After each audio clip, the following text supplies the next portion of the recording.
Oh, simple just means omitting elements. The question is he omitting key elements? If Which key I'm elements? playing, well, for instance, if I'm playing chess and I omit all the pieces but pawns, you could say I have a simple approach to chess, but I'm not going to do very well.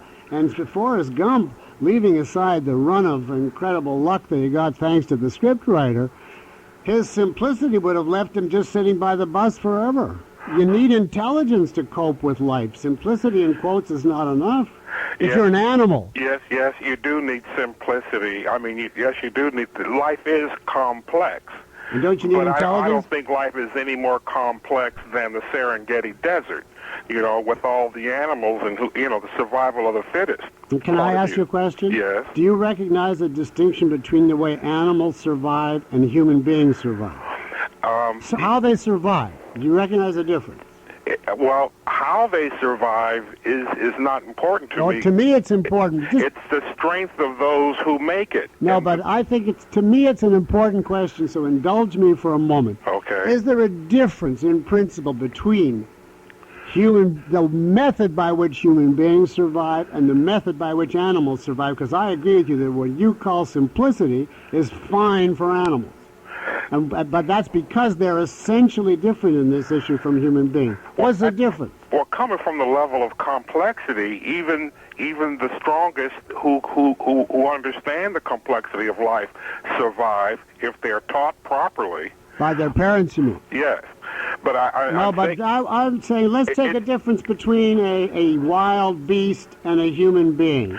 Well, from a wild beast to a human being in terms of intelligence and how well they survive, do you think with the tools that they have, well, it's still the survival of the fittest. It's an A student against an F student. All right, Chuck, let me give you what I would say as an answer. You think about it, okay? I appreciate your call.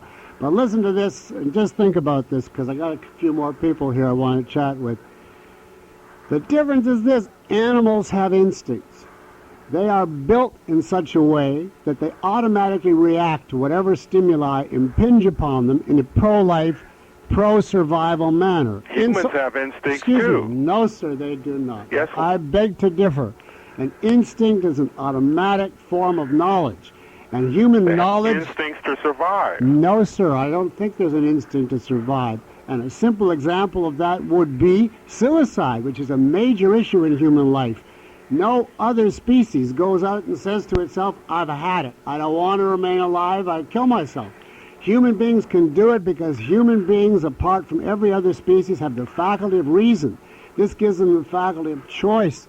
This gives them the means to say, do I want to live or not? And simultaneously, how do I live? Well, that's free will, but there's still an instinct to survive. No, sir, there is not an instinct. There's neither an automatic desire, as suicide proves, nor is there an automatic knowledge of how. If you're a bear or a wolf, you just follow where your senses lead you. If you're a human being, as you saw in this very one movie, you can end up following Forrest Gump to destruction. But that's when you're giving up free choice. No, I'm not. You still are doing it by free choice. I got to run now, Chuck. You think it over and call back. I appreciate your call. Okay, thank you. Now we've got Suzanne. Are you there, Suzanne? Suzanne, hello? Suzanne? No, we're not there. Hold on one sec. We're going to put somebody else. Okay, who do we have on here? Hello? Am I on? You're on, but I don't know who you are. My name is Mark. Mark. Okay, Mark. What can I do for you? I wanted to ask you, someone who I think is somewhat of a beacon in terms of modern philosophy and educational philosophy in particular is Mortimer Adler. I was wondering what your thoughts were on him, or perhaps Miss Rand's thoughts. Well, I'll speak for myself. Mortimer Adler is the champion of the Great Books program. He is a Thomist. I believe he's a follower of Aquinas, is he not? Right. And I like certain aspects and dislike certain aspects. I agree with him that education should focus on the great books of the past rather than the trivia and ephemera of the present. And I also think that if you have to pick a philosopher, Thomas Aquinas is the second best to pick. So to that extent, I agree with him. But what is the difference between him and me? I am an Aristotelian, what's called a pagan Aristotelian. And Adler is a Christian Aristotelian. That's what Thomas Aquinas tried to do, is combine Aristotle with Jesus. Yeah. I say it can't be combined, that it's a contradiction, that it's either this world or the next world. It's either reason or faith. It's either your own happiness or it's sacrifice for God. And therefore, the attempt to combine the two in Thomas Aquinas, although it's a heroic philosophic attempt, I think is a mistake. But there's a lot of things you can be worse than a Thomist, and from that point of view, thanks for your question, and we are now going to go to a break.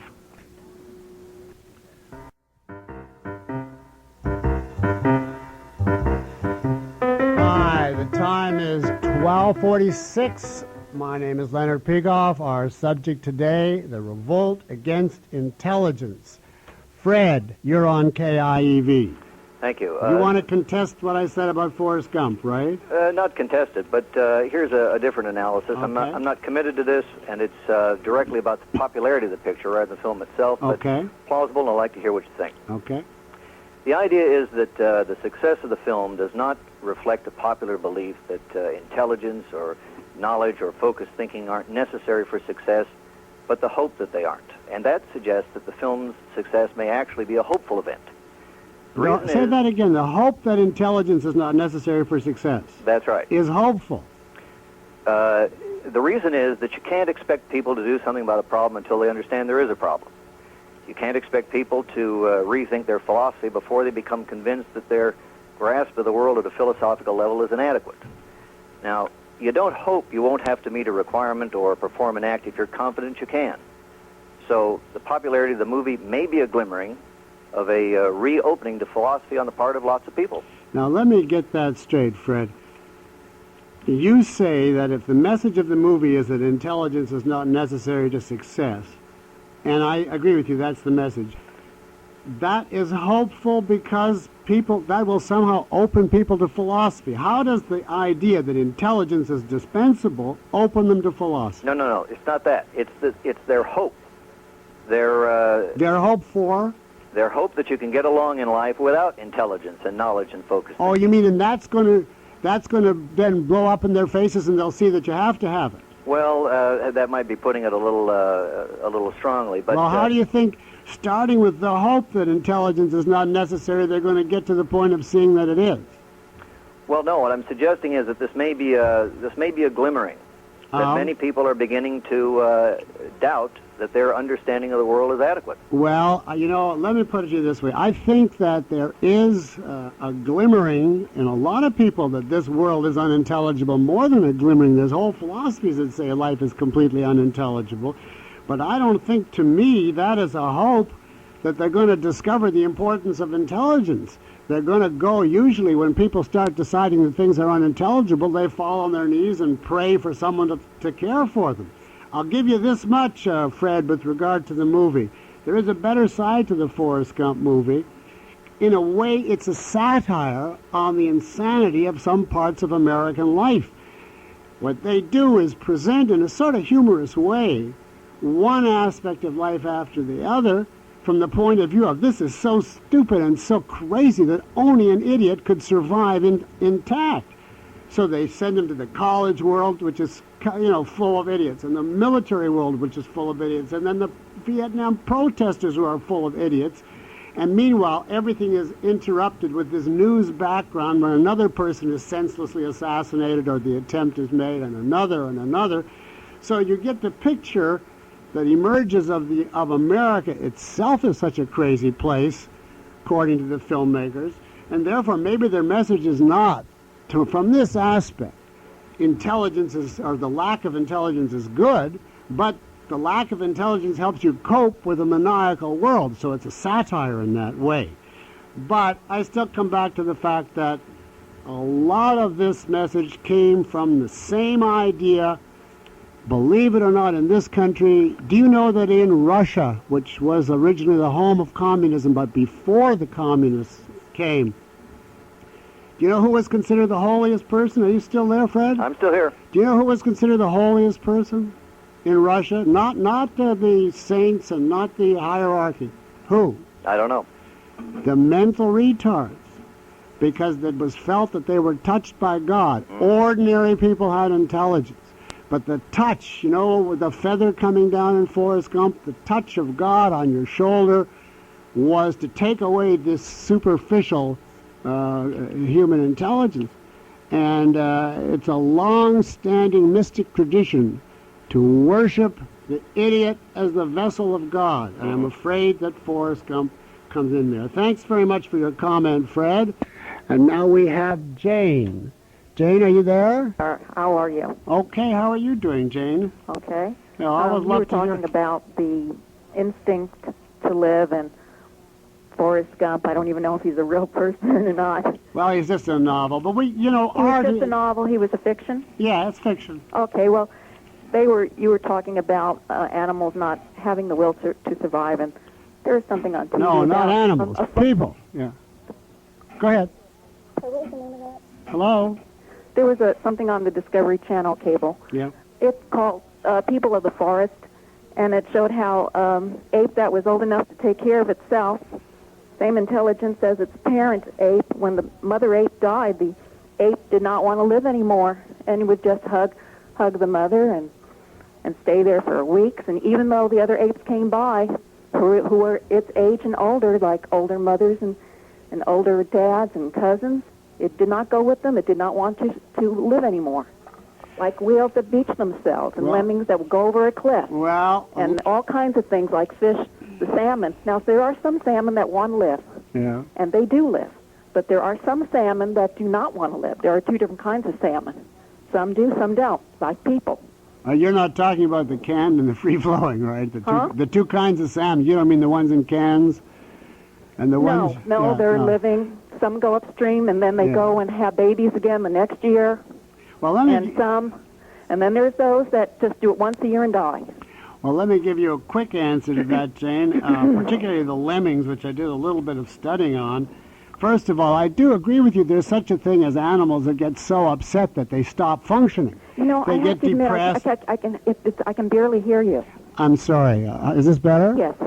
There are animals that get so depressed that they give up functioning. Pavlov's dog is an example of that. He was put in a completely unintelligible world and given contradictory stimuli, and he finally just collapsed in a huddle and wouldn't move.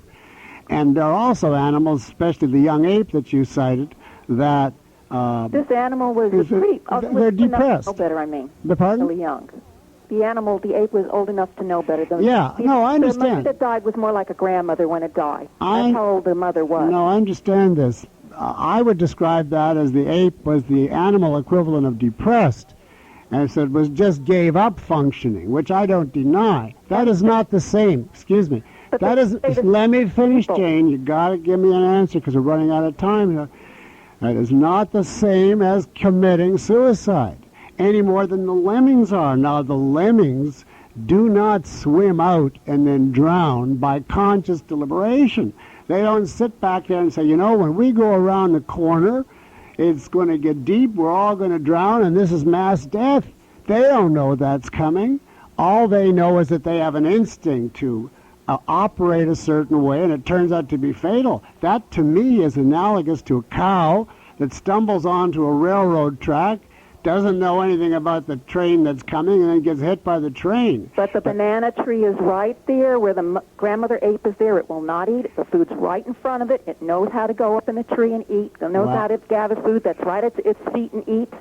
Well, sometime, Jane, we're going to have a program on instincts, and I'll be happy to do it. Now, but right now, all I want to say is there's two things that show that human beings don't have instinct. One, the fact of deliberate, conscious, willful suicide. And not just passivity, but, complicated arrangements in order to ensure suicide deliberately. And secondly, even let us suppose that human beings all have this instinct. You do? It obviously doesn't do them any good, because look at how human beings are functioning. But you